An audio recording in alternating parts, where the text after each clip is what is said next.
ఇక వికారాబాద్ జిల్లా యాచారంలో ఒళ్ళు గగురు పొడిచే ఘటన వెలుగు చూసింది. ఇన్స్టాగ్రామ్ ప్రియుడి కోసం ఓ యువతి కన్న తల్లిదండ్రులని మత్తింజెక్షన్లతో చంపేసింది. నిందితురాలు నక్కల సురేఖ సంగారెడ్డిలో ఒక నర్సుగా పనిచేస్తోంది.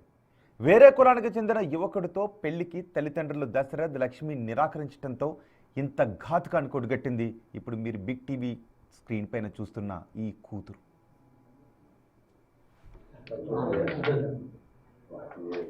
ఆసుపత్రి నుంచి తెచ్చిన హైడోస్ మత్తు ఇంజెక్షన్లకు నొప్పులు తగ్గుతాయని నమ్మించింది ఆ వృద్ధ తల్లిదండ్రులను.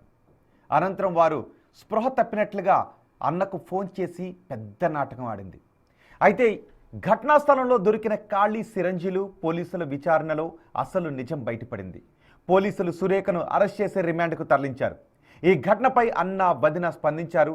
తమకు మత్తు ఇంజెక్షన్లు ఇచ్చిందని తెలియదు అంటున్నారు. సురేఖ ప్రియుడిని కూడా అరెస్ట్ చేయాలంటున్నారు. పూర్తి సమాచారం మా ప్రతినిధి సాగర్ అందిస్తారు. ప్రతి ఇంట్లో ఆడపిల్ల ఉండాలంటారు, కానీ ఈరోజు ఆ ఇంటికి ఆ ఆడపిల్లే యమపాశంగా మారింది. ప్రియుడి కోసం కన్న తల్లిదండ్రులనే అత్యంత దారుణంగా హత్య చేసినటువంటి ఉదంతం తాజాగా వెలుగులోకి వచ్చింది. వికారాబాద్ జిల్లా యాచారం గ్రామ పరిధిలో జరిగిన ఘటన ఒక్కసారిగా రాష్ట్ర వ్యాప్తంగా కలకలం రేపుతుంది. చదువులు చదివించినటువంటి తల్లిదండ్రులకు అదే అతి తెలివితో మత్తు ఇంజెక్షన్లు ఇచ్చి మట్టుబెట్టింది. ప్రస్తుతం మనం అదే యాచారం గ్రామంలో ఉన్నాం. ఆ గ్రామంలో కూడా ఒక్కసారిగా విషాద ఛాయలనుకున్నాయి. గత నెల 24వ తేదీన జనవరి 24వ తేదీన ఈ ఉదంతం జరిగినట్లు కూడా తెలుస్తుంది. ప్రస్తుతం మనం చూస్తున్నటువంటి యాచారం గ్రామంలో దశరథ్ లక్ష్మి అనే దంపతులకు ముగ్గురు ఆడకూతుర్లు, ముగ్గురు ఆడపిల్లలు, ఒక కొడుకు. సో ఇద్దరు కూతుర్లను పెళ్లి చేసి అత్తారింటికి పంపించారు.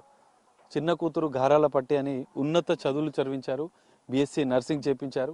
అనంతరం ఆమె నర్సింగ్గా ఉద్యోగం కూడా చేస్తుంది. అదే నర్సింగ్ తెలివిని ఉపయోగించింది ఇన్స్టాగ్రామ్లో పరిచయమైన యువకుడి కోసం. ఇన్స్టాగ్రామ్లో పరిచయం, స్నేహం, ప్రేమగా మారింది. సో ఆ యువకుడి కోసం తల్లిదండ్రులనే నర్సింగ్ విద్య నేర్చుకున్నటువంటి ఆ కూతురు సురేఖ ఇద్దరికి ఇదే ఇంట్లో, మనం చూస్తున్నటువంటి ఇదే ఇంట్లో మత్తు ఇంజెక్షన్లు ఇచ్చి మట్టు పెట్టింది. ఎంత దారుణమైన ఘటన. సో వాళ్ళ అన్న ఉన్నాడు, సురేఖ అన్న, ముగ్గురు కూతుర్లు అయితే ఒక కొడుకు. స్థానికంగా బాటారం గ్రామంలో బట్టల షాప్ నిర్వహిస్తున్నాడు. ఒకసారి మాట్లాడదాం, కొంచెం జరగదు అని. సార్ చెప్పండి, అసలు ఆ రోజు మీకు ఫస్ట్ ఎవరు ఫోన్ చేశారు, అసలు ఏం జరిగింది? మా నాన్న ఫోన్తో కాల్ వచ్చింది, చెల్లి చేసింది. ఓకే. చెల్లి చేస్తే ఏమైందిరా అంటే ఏం లే, అది స్కూల్ తప్పి పడిపోయారన్నా, నీ తొందర రావా అంటే సరే వస్తా, ఏమని చెప్పి నార్మల్గానే అన్న. నార్మల్ అని కడుపు నొప్పి లేచింది, వస్తున్నా లేరా అంటే అలా ఏం కాలేదన్నా, తొందర ఇద్దరు పడిపోయారన్నా అని లోపల వచ్చేసిన. 11 అంటే అదే టోన్తో చెప్పిందా? మీకు ఏమైనా డౌట్ వచ్చిందా చెప్పేటప్పుడు? ఏం డౌట్ రాలేదు. అంటే రెగ్యులర్గా ఇలా మాట్లాడి స్కూల్ సరిపోయిందా, తొందరగా రా అని చెప్పింది. అంతే, వచ్చేసిన అంతే. వచ్చే లోపల 2 డెడ్ బాల్ ఉన్నాయి. అంటే మీరు ఇంటికి వచ్చేసరికి చనిపోయి ఇద్దరు చనిపోయి. అప్పుడు ఏమని చెప్పింది మీ చెల్లి? అసలు ఎట్లా పరిస్థితి ఎట్లా ఉండే ఇంట్లో? ఫస్ట్ నాన్న పడిపోయిండు, చూసి అమ్మ పడిపోయింది అని చెప్పింది, అంతే తప్ప వేరే ఏం చెప్పలేదు. తర్వాత ఏం చేశారు మీరు? అంటే ఏం చేయలే, కాక వాళ్ళందరూ వచ్చి ఇక్కడ పండబెట్టిర్రు, అందరం మెరుచుకుంటున్నాం. అంటే మా చెల్లి మీద ఎలాంటి డౌట్ లేకుండా మాకు, ఇట్లా లవర్ అని తెలియదు మాకు, ఇట్లా ఇంజెక్షన్ ఇస్తాను కూడా డౌట్ లేకుండా. ఎందుకంటే ఇన్స్టాగ్రామ్లో పరిచయమైన ఒక వ్యక్తి కోసం, ఒక ప్రియుడి కోసమే తల్లిదండ్రులను హత్య చేసిందని పోలీసులు చెప్తున్నారు. మీకు ఆ విషయం ముందే ఏమన్నా తెలుసా? ప్రేమ వ్యవహారం కానీ ఇవంతా? నాకు అలాంటి ఏం తెలియదు. ఇన్స్టాగ్రామ్ అనేది నిన్నటి నుంచే వైరల్ అవుతుంది అంతే. ఇప్పటివరకు పోలీసులు కూడా నాకైతే ఇన్ఫర్మేషన్ ఏమి ఇవ్వలేదు, ఇట్లా అయ్యింది ఇట్లా ఏం చెప్పట్లేదు. లవర్స్ ఉంటే లవర్స్ పేరు అన్న బయట పెట్టవచ్చు కదా, లవర్ కోసమే చంపిందని బయట పెట్టాలి కదా, అది కూడా పెడతలేరు వాళ్ళు. మరి వీళ్ళు ఏమన్నా చేసిర్రు అర్థం కావట్లేదు. అంటే ఈ అమ్మా నాన్న వాళ్ళకి కానీ, లేకపోతే అన్నగా మీకు కానీ, అన్న నేను ఒకరిని ప్రేమిస్తున్నాను లేకపోతే పెళ్లి చేసుకోవాలనుకుంటున్నానని ఇంట్లో వాళ్ళకి ఏమైనా చెప్పిందా? ఆ విషయంలో ఒప్పుకోకపోవడం వల్లనే ఇది జరిగిందని కొంత అంటున్నారు. అది అలాంటి ఇప్పటి వరకు అయితే ఏం రాలేదు సార్. అంటే మీ చెల్లి సురేఖ ఎవరైనా లవ్ చేసినట్టు ఏమైనా తెలియదు. మీ అమ్మ నాన్న వాళ్ళకు కూడా మన అమ్మ నాన్న కూడా తెలియదు. తెలిస్తే మా ఇంట్లో చెప్పుకుంటాం, అందరం చెప్పుకుంటాం. అవును, కొడుకుగా మీకు కూడా షేర్ చేస్తుండే చేస్తుండే. ఆమె వచ్చింది తెలియదు నాకు, ఇంటికి వచ్చిందే తెలియదా? ఇంటికి వచ్చింది తెలియదు. నార్మల్గా ఇట్లా వస్తుంది అలా వెళ్ళిపోతుండే.